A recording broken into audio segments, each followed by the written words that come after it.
Iran लड़ रहा है जबकि भारत कायरो की भांति दुबक रहा है। मुझे शर्म आती है कि हमारी सरकार कितनी डरपोक और रीढ़ विहीन है। अरवन नक्सल अरुंधति रॉय भारत को कायर बता रही हैं।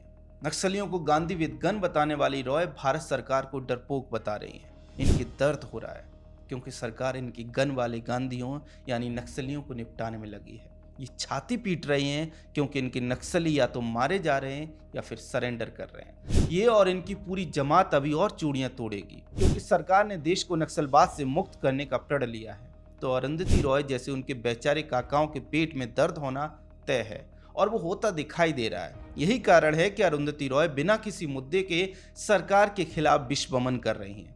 लेकिन गंभीर बात यह है कि रॉय के इस बयान को कांग्रेस पार्टी एंडोर्स कर रही है। जी हाँ, कांग्रेस की प्रवक्ता सुप्रिया श्रीनेत ने रॉय के बयान को शेयर करते हुए कहा कि मैं अरुंधति रॉय की हर एक बात से सहमत हूँ। याद रखिए, प्रवक्ता का बयान पार्टी की आधिकारिक पोजीशन मानी जाती है। इस आधार पर कहा जा सकता है कि कांग्रेस अरुंधति रॉय के बयान को एंडोर्स कर रही है। अगर ऐसा है तो सवाल यह है कि कांग्रेस पार्टी अपने अरबन नक्सलियों के साथ मिलकर भारत को कायर क्यों बता रही है। सीधी बात है कि अमेरिका, इजरायल और ईरान के बीच युद्ध हो रहा है। इसमें भारत क्या करे? क्या ये भारत का युद्ध है? क्या इसमें भारत की कोई भूमिका है?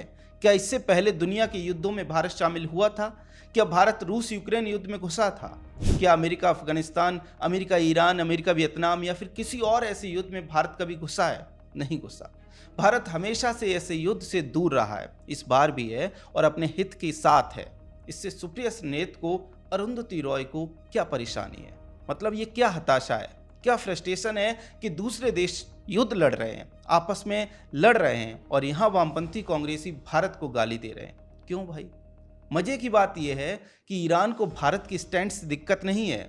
ईरान के विदेश मंत्री भारत के विदेश मंत्री एस जयशंकर से बात कर रहे हैं। ईरान स्टेट ऑफ हॉर्मुज से भारत के टैंकर को पास होने दे रहा है। मतलब ईरान भारत की स्टैंड को समझ रहा है। लेकिन यहाँ लुटियन दिल्ली के किसी क्लब में बैठकर अरुंधति रॉय भारत को कायर, डरपोक बता रही हैं और उनका साथ दे रही है कांग्रेस पार्टी। वैसे सवाल ये भी है कि कांग्रेस अरुंधति रॉय के साथ खुलेआम गलवहियां कैसे करती दिखाई दे रही है, क्योंकि अब तक तो ये आरोप लगते रहे हैं कि कांग्रेस पीछे से अरबन नक्सलियों को समर्थन देती है। अब तो खुला खेल फर्रुखाबादी चल रहा है। कहीं इसके पीछे भी नक्सलियों पर सरकार की सख्त कार्रवाई तो जिम्मेदार नहीं है, क्योंकि कांग्रेस पर आरोप लगते रहे हैं कि कांग्रेस ने सरकार में रहते हुए नक्सलियों के प्रति नरमी बरती।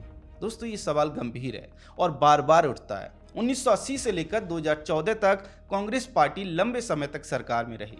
अटल जी की सरकार के कार्यकाल को हटा दें तो बाकी समय किसी न किसी तरह से कांग्रेस पार्टी सत्ता में थी। इसके बाद भी उन्होंने नक्सलवाद के खिलाफ कभी भी निर्णायक कार्रवाई नहीं की। उल्टे कांग्रेसी सरकारों के ढीले रवैये से नक्सलियों के हौसले बढ़ते गए। वे लगातार और ज्यादा जगहों पर कब्जा करते गए और सरकार मूक बनी रही। मजे की बात यह है कि नक्सलियों ने कांग्रेसी नेताओं को भी नहीं छोड़ा। इसके बाद भी कांग्रेस पार्टी ने कभी भी पूरी शक्ति और सही नियत के साथ नक्सलवाद पर अटैक नहीं किया, पलटवार नहीं किया। शायद नक्सलवाद को खत्म करने की कांग्रेस की कभी भी कोई नियत ही नहीं थी। पी चिदम्बरम का ये बयान इस बात पर मोहर लगाता है। Ready for talks. We are not asking you to lay down arms because we know you won't do that because you believe in armed liberation struggle. You will not lay down arms. देखा आपने, UPA सरकार में गृह मंत्री रहते हुए चिदम्बरम कहते थे कि आप हमसे बातचीत कर लो, सरेंडर मत करो, हथियार भी मत डालो, बस बात कर लो। इस तरह सरकार तब नक्सलियों के सामने गिड़गिड़ाती थी और नक्सली लोगों को, पुलिस को, सुरक्षा बलों को, नेताओं को मारते थे। आज सरकार कैसे डील कर रही है, इसके लिए गृह मंत्री अमित शाह का ये बयान देखिए। हमारी सरकार का नीति है, पॉलिसी है, जिनके हाथ में हथियार है उनसे कोई बातचीत नहीं होगी। हथियार डाल दो, सरेंडर करो। तो देखा आपने, दो सरकारें, दो गृह मंत्री और दो नीतियां। कांग्रेस सरकार की नीति थी कि नक्सली हथियार न डालें, बातचीत करें। बीजेपी सरकार की पॉलिसी है हथियार डालो, सरेंडर करो, नहीं तो गोली खाओ। इस नीतिगत अंतर के कारण ही अरुंधति रॉय जैसे अरबन नक्सली कांग्रेस की गोद में बैठे थे और आज भी बैठे हैं और केंद्र सरकार के खिलाफ विष उगल रहे हैं।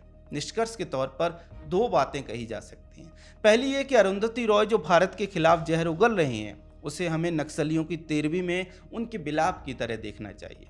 दूसरी ये कि कांग्रेस जो रॉय को दुलार रही है, इससे साफ है कि कांग्रेस अब मुस्लिम माओवादी कांग्रेस यानी एमएमसी बन गई है। क्योंकि जैसा कि हमने पहले भी आपको बताया कि ईरान अमेरिका युद्ध में भारत कोई पार्टी नहीं है। खैर, अरुंधति रॉय के विलाप पर आपका क्या कहना है कमेंट सेक्शन में हमें जरूर बताएं। अगर आपको हमारा कंटेंट पसंद आता है तो हमारे चैनल को सब्सक्राइब भी कर लें। जय हिंद।